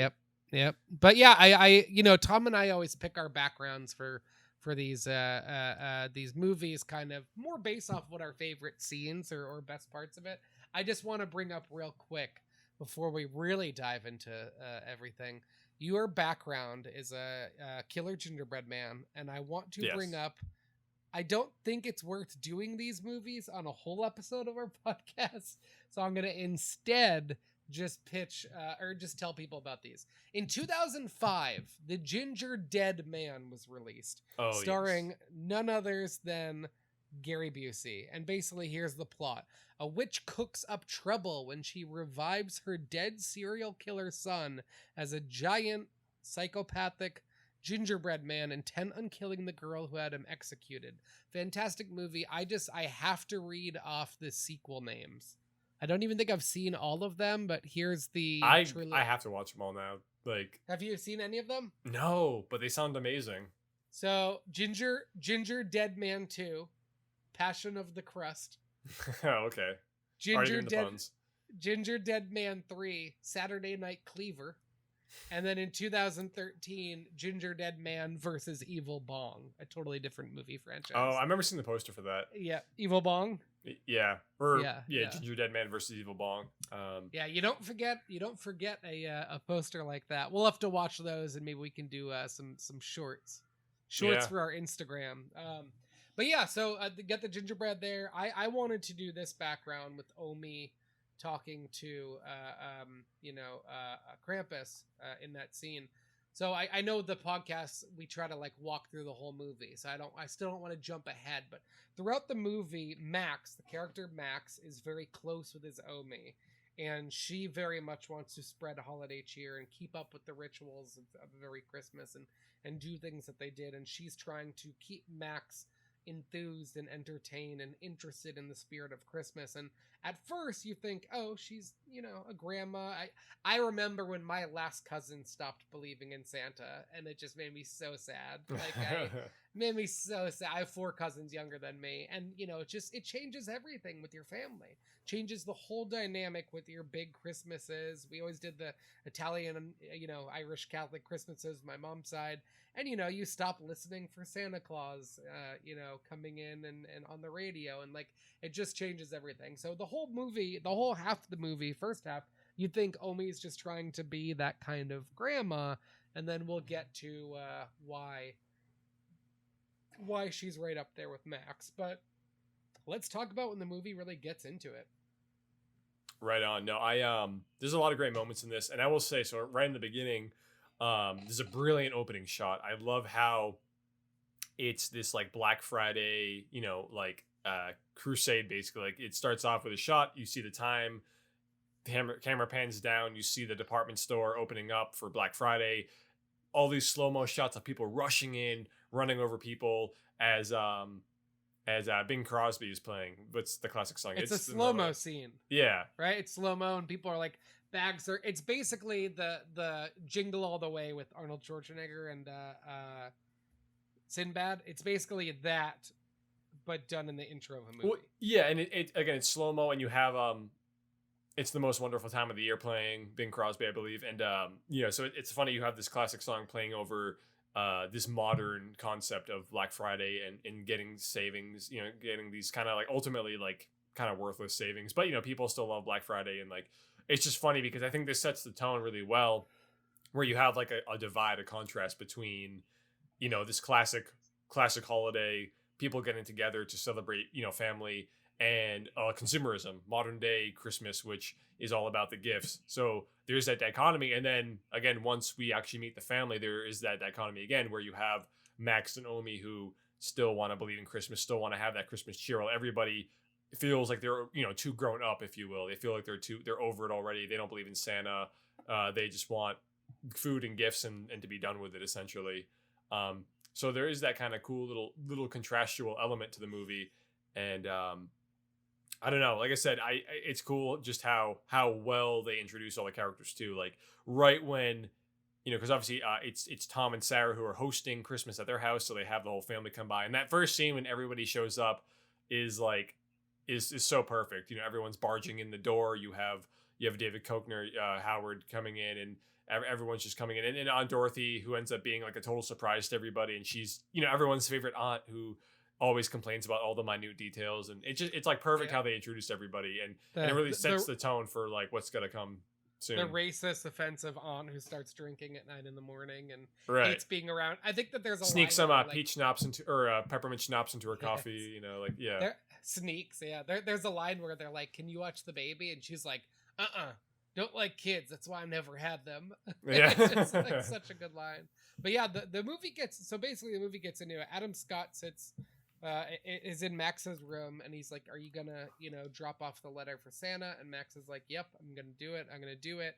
And then Adam Scott leaves the room, and I think Max has just seen too much that nobody's spirit or heart is in it anymore. So he rips up the letter, he lets it go out the window, and a little too magically, a little too out of the ordinary, the papers just float up and disappear into the sky, which then brings on very dark clouds. And even he kind of notices it at first and is like, that was interesting. Yeah. But that's what brings Krampus down, because, he doesn't believe anymore. The whole family doesn't believe. And like you said too, this could be a big thing in America. Krampus would visit one too many people's houses. He would need more than December 5th. Yeah, he would need a long time. But yeah, the movie, I mean, it's definitely an hour and a half. I'd say the first half an hour sets up the family, and the next hour is just gore and killing and characters disappearing and coming back. And there's so many characters in this movie. It doesn't stop.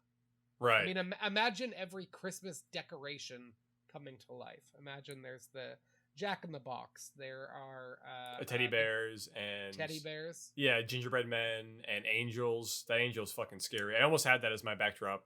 Did you when they kill it in the wreath? Yeah, she shoots it into the wreath. Yeah, that was great, just so fitting, But and just such a great one scene. smart thing with this movie too is that they kind of threw you for a loop as well. Is there's a scene where Tom's daughter Beth, I believe, she goes out to be with her boyfriend, or because this is like when the movie starts, like huge snowstorm, power lines are out, Krampus is coming. Nobody knows it just yet though, so they let Beth go out, and she ends up getting killed off. This is like the first time we actually get to see Krampus. And what did you think of it? Because honestly, I think the reveal shots of Krampus are so awesome and scary. Like you see him like running and jumping from house to house.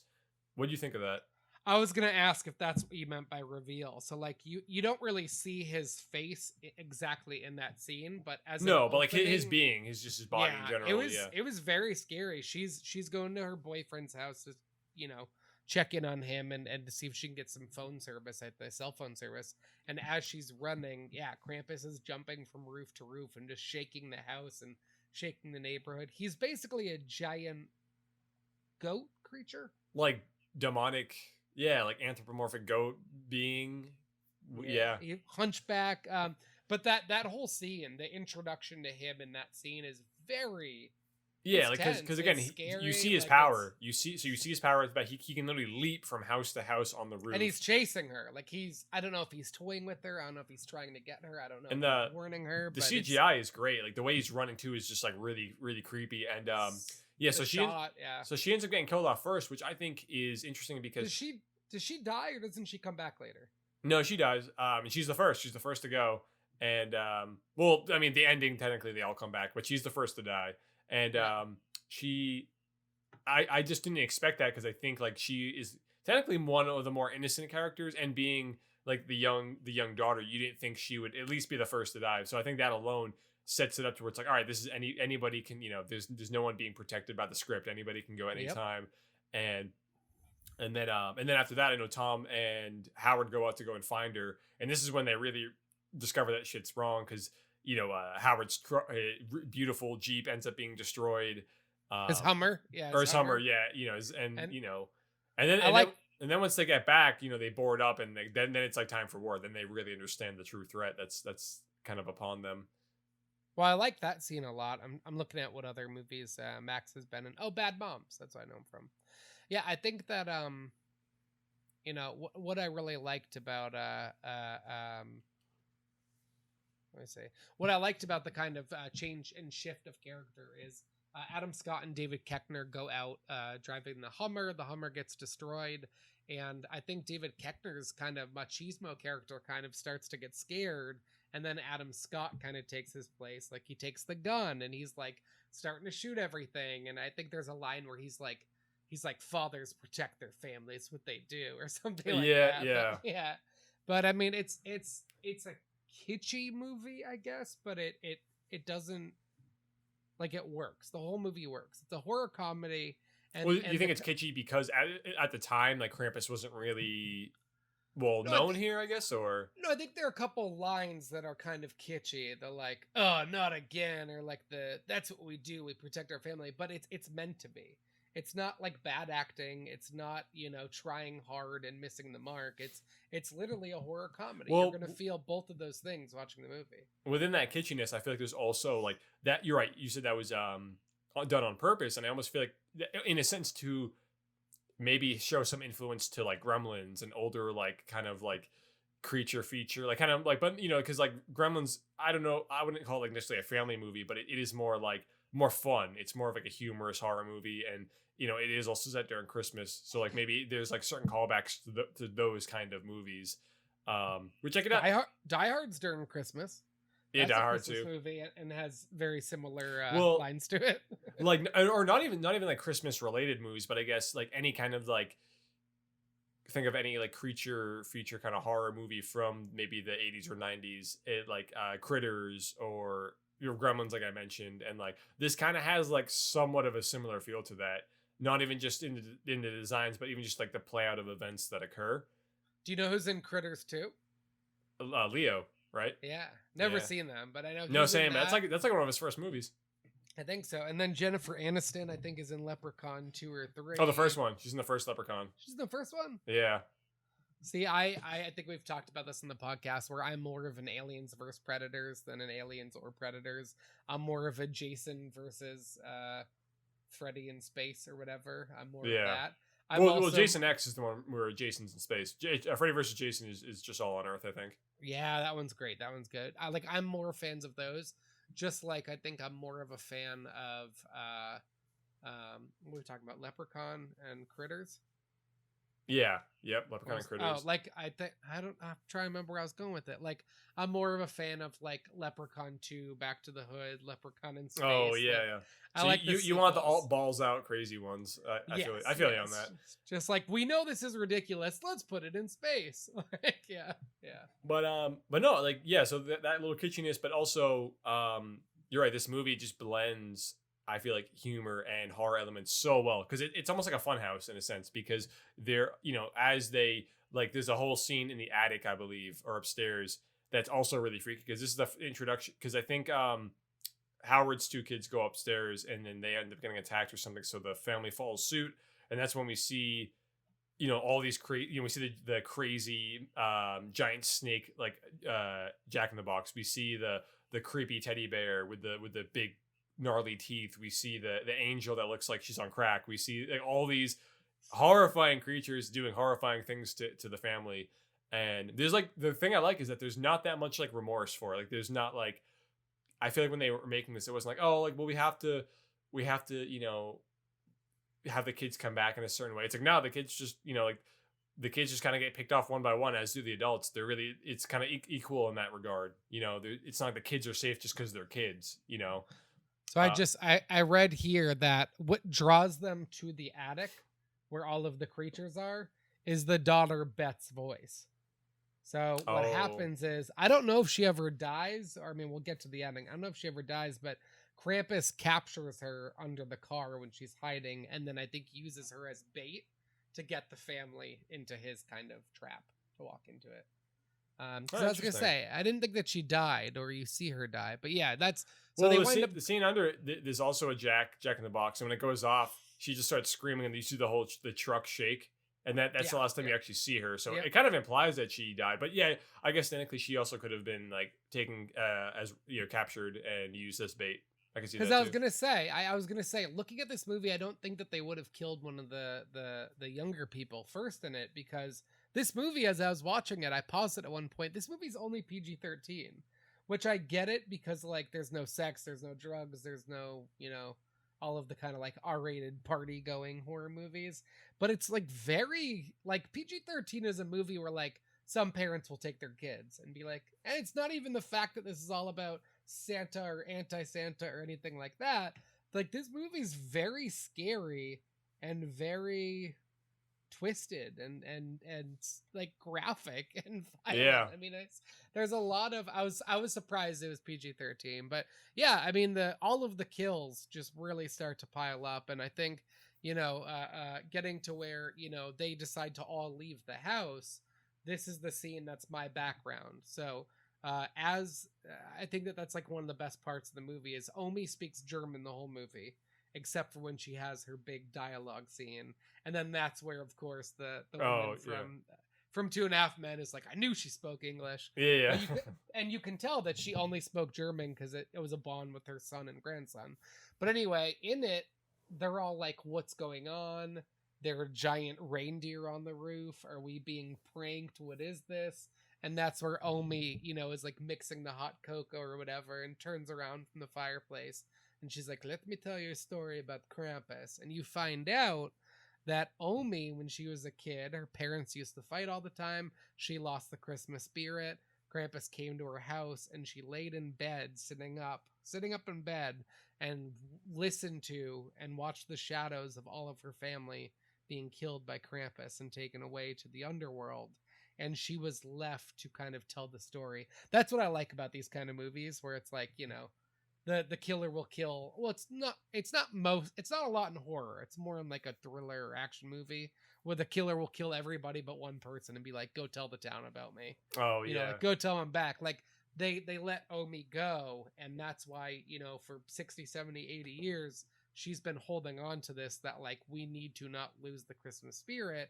or else Krampus will come back. And while everybody leaves the house to go out to the snow plow and get away from all of the creatures, she stays back and is like, I need to finally face Krampus. Like, they took my family decades ago. And I think she knows she's not going to defeat Krampus, but she wants to finally see them and look them in the eyes and yeah, and maybe even help the family stall them a little bit. And exactly. But I will say that flashback is one of my favorite moments in the movie, and it's cool because there's like multiple forms of animation used in it. It's all shown. I believe it's some stop motion being used in it too, with that flashback when she's a kid. And it's funny. It caught me off guard like it did the first time I saw it. I was like, oh, I'm like, yeah, like I was like, this is awesome. I love similar to Candyman, where like they're retelling it, but it's not like a live action with like a filter on it that tells you it's in the past. It's like, no, we're gonna make this very cartoonish, which is such a this cool movie way to do in a particular, Christmas movie. Yeah, I was saying in this instance, it makes so much sense because like I almost thought back to like the Rankin Bass like stop motion shorts. Like Santa Claus is coming to town and all that. So like it just fit the tone of the movie really well for being like a holiday based like horror movie. And it, so I like that scene a lot. And then that leads to kind of the final scene where everyone's really being picked off one by one. And then really the last person to survive, as we know, is Max, who is now kind of coming to face with Krampus. He's standing over a pit to hell. Almost like this, like what's the word I'm looking for? Like it's almost like his redemption. He's trying to redeem himself almost and saying like, no, I still have Christmas spirit and everything, and almost like atonement. Like he's about to atone for not believing in Santa or believing in having the holiday spirit anymore. Which then he's pushed into the pit of hell, and then brings up this final scene, which I think we've kind of been alluding to for a little bit now. And I think I want to point out too, before we get to the final scene, is the scene with hell opening up and Max atoning for his everything. I thought that was such a cool scene because so much of this movie is about loss of innocence and loss of childness, and it's a loss of all of this. And like in that scene, Max looks at Krampus and is like, I'll trade all of my family for me. Let them live, bring them back. Take me to the underworld. I'm the one who stopped the spirit. And like he grows up just like that. Like 10 minutes before he rips up the letter, he believes in Santa, he's a child. And then in 2 nights of everything happening, he is now the man of the house. And he's now like, take me, let me suffer for what's happened. And it's just, I think that's like a very underlying part of this movie that makes it a smart movie and doesn't make it just a horror comedy, over the top movie. Like there's just a lot of themes to it about, I guess it would be like, this is what it's like when everybody stops believing in Santa Claus. They go through a horror filled night of 2 nights with their family. But so to get to the end, and to bring it up too is Krampus gives like Max a little bell, and inside of that bell is the ripped up letter that he ripped up for Santa that was going to go to him. But sorry, yes, let's get into the ending. The ending. Well, the best. Right. Well, it's cool because it's very much kind of open ended and really makes you think, because it almost sets it up like it's a dream. Like Max just had a horrible nightmare on Christmas Eve. He wakes up Christmas Day and everything is super idyllic. There's even like a little filter on like a nice soft filter on the camera. Everyone's enjoying hot cocoa, opening gifts. You think, oh God, like, thankfully it was just a dream. And then the camera zooms out and the house they live in is in a snow globe, which is sitting upon a shelf in Krampus's like lair. And and that's where it ends. So we don't really know, like, well, there's been like a couple theories, and it seems like one of them is that like they're kind of like, it's almost like Max, it's like careful what you wish for. Max wished that, everyone had the Christmas spirit, and now maybe they're like locked into that forever for like an eternity. I don't even think that's the theory, right? I think that's just, have you read other stuff? Well, no, that's one of them. But like, what other ones have you potentially heard about it? No, that's what I got out of it, and that's the only ending I can think of. Is because in the beginning of the movie, Max is like I just want one more Christmas where we're all together and we're all family and have the spirit. And then basically, yeah, like you said, they wake up on Christmas Day, they're all happy, and then Max opens up the same kind of like bell that had that Krampus gave him with his letter in it. And then as he's looking at it, the whole family starts to remember what happened. And then the camera pans out and you see them in a snow globe on a shelf. It's very Men in Black. I think as an agnostic person, I super believe in some higher being that's aliens or some kind of creators or whatever. And the ends of Men in Black where like Earth is just a marble in a game of alien marvels, or we're just in a locker and there are other galaxies and other lockers in one big locker room. Right. Yeah. I love that. Like I love this ending because it pans out and I almost wonder if Omi's family is on that shelf, or is she in that room, or is she in another room? Because like Krampus, not a lot of people really die in this. You know, at the end, they all get pulled into the snow, and that's how, you know, a lot of the parents die at the end. You don't really see a lot of death. I mean, you see David Koechner get hit a lot by nails from a nail gun and things like that, and people get bitten. But yeah, you just kind of see them all disappear, get dragged away, and then you find out that they're all, you know, in this snow globe. And yeah, that's what I got from the ending, is that this family now, for the rest of eternity, which makes it so scary, has to now live every day like Christmas, which sounds fun, but how many times can you eat candy canes and drink hot chocolate with your family? That drives you crazy. And that's such a good part of the movie too, is I think there's even a line about that, is like, you know, family is who you tolerate for one day on Christmas and then don't talk to for another 364 days. And everybody has that. So I think that's such a nightmare in itself, being stuck with the crazy aunt and everybody else for eternity. And I love that ending. There's a lot to it. I mean, it's what's that show that takes place in a snow globe? Oh, is that Northern Exposure? Maybe. Or let me see. Yeah. Oh, but speaking of that, though, Saint Elsewhere. Saint Elsewhere ends. ends. Saint Elsewhere, okay. And then that's also how 30 Rock ends as well. They parody Saint Elsewhere, and the whole entire show took place in Kenneth's head in a snow globe. But I like this kind of ending to it, where you know, I don't know. I just there's a lot to it. It reminds me of Willy Wonka. I don't know why. I think just like when they put in the new Willy Wonka, where they put Charlie's house in the factory. Oh, yeah. Remind me of that, I guess, aesthetically, maybe. But yeah, it's just such a cool ending where, you know, they wake up, they're happy on Christmas, and then they're like, oh shit. And it's just such a cool shot. It's one of those endings where you're like, oh, happy ending.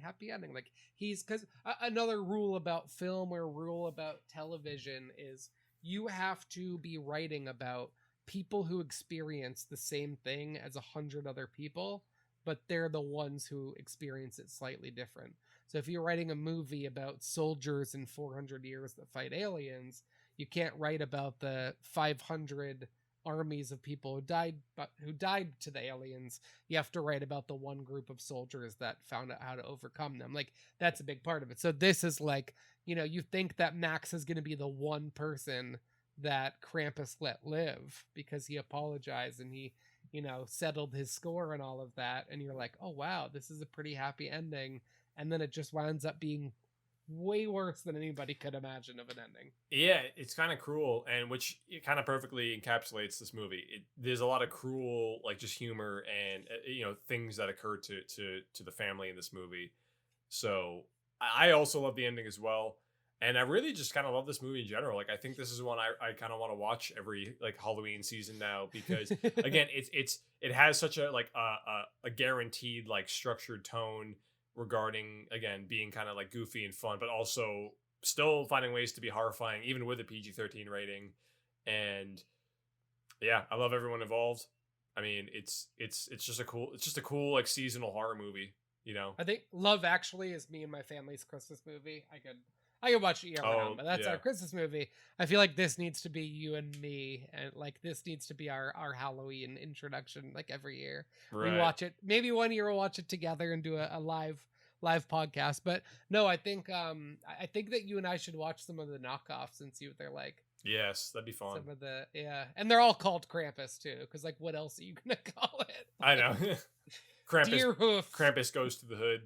Oh my Krampus in God. space. Yeah, you could. Wait, who would Krampus face off against? Where? There's like, Evil Bong versus Ginger Dead Man. Who would Krampus be Oh, versus? my bad. Krampus. Yeah, it would make a good thing. Honestly, I feel like, what's funny? I feel like this could work if you made like a Krampus versus like the Scooby Doo gang or something. Like make a cartoon. That'd That could be kind good. of cool. I was thinking more like But no, I know you said like a one-off, like one-on-one, like who would be maybe like I don't know, like what's another like creepy folklore kind of thing. if you were to pit him up against like, oh, why don't you pick on somebody your own size? I would pit him against who is the guy that you were talking about earlier from crap, it's gonna take me a second. Hatchet. Hatchet. Have you ever seen the Hatchet movies? No, I don't think I have. Is that what they're called? I think they're called. Yeah. Victor Crowley, right? Yeah, I haven't seen him though. I read the book Hatchet. I never saw them. Very different. Very different. Yeah. No, so who did Hatchet? Sorry, I just have to look this up because these movies are Adam Green. Yep, I love Adam Green. I think he does some of the VHSs. But yeah, it's a serial killer down in New Orleans.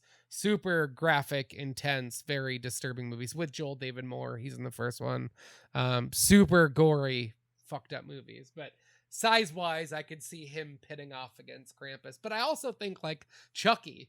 Like, what if Chucky faces off against some of the toys or something right. like that? Oh, so if we're talking like, yeah, if we're talking about like iconic horror beings too, yeah, who would legitimately be able to like fight against him? I mean, Chucky would be fun one to watch because Chucky possesses some crazy power for just being, a piece of plastic imbued with a human soul. But maybe something more complex like Pinhead from Hellraiser, or like, So I've never seen that. or hell, actually even like another type of folklore like Candyman, like Candyman against Krampus, because they both have like kind of supernatural powers in a sense. So Yeah. that'd be kind of cool. And wait, I'm trying to think. Yeah, Candyman also revolves around Halloween, Yeah, right? He gave people candy at Halloween time. Yeah. somewhat. I don't know if it was like Halloween based per se, but yeah, I mean that'd be I could see like that'd be more of an equal, I guess, team up or I was texting versus. I was texting one of my friends about team up would be cool. I was texting one of my friends about Candyman, and I was just like, yeah, I think I was just being an asshole because we said we'd watch it together, and we live across the country from one another. But I was texting him, and I was like, I'm seeing Candyman. I'm gonna spoil the whole movie. There's a man in it, and there's mirrors. It takes place in Chicago. And he goes, is there candy in it? And I was like, Reese's, Good and Plenty's, Now and Later. And I was thinking how funny the movie would have been if, like, obviously it's Monkey Paw, Jordan Peele. They can get any money they want because Jordan Peele's the freaking best. Anything he wants to do, they're going to greenlit. But wouldn't it be kind of funny if they were like, couldn't get funding for the movie, so they had to reach out to a bunch of candy companies?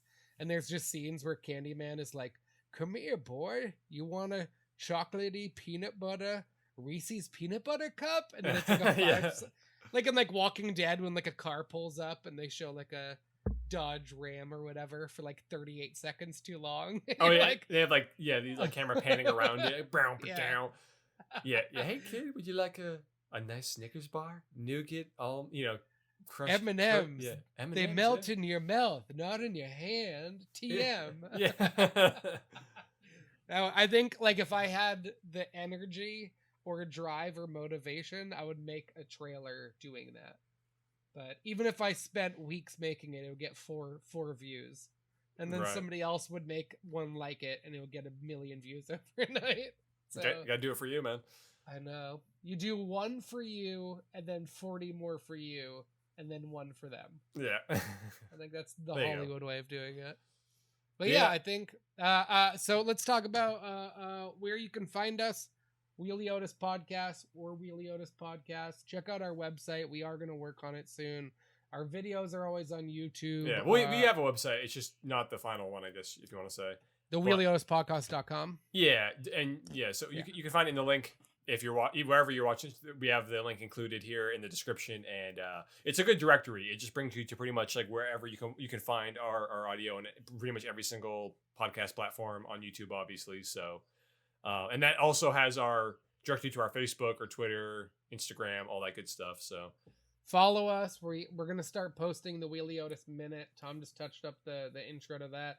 We're gonna start reviewing. I mean, we're getting to one episode a week again, which is awesome. Hopefully, we won't do another half a year break and catch up. So, but either way, I know our audience is waiting every 7 days for us to come out with new episodes. So they're foaming at the mouth, man. They're just like new episode. Rabies. So yeah, no, we're gonna start doing Weiliotis Minute. Tom and I watch so much shit during the day that we're gonna start, doing quick 1 minute reviews of movies, and then we'll talk about them a little bit on the podcast. But it's kind of something where we don't think we could do an hour and a half or 2 hour podcast, but how can we do a 1 minute review of some new movie that hits theater? So we'll be doing that, and follow us. We're gonna do some giveaways at some point, maybe. I don't know. I think you said you're working on a logo, like a new logo or something.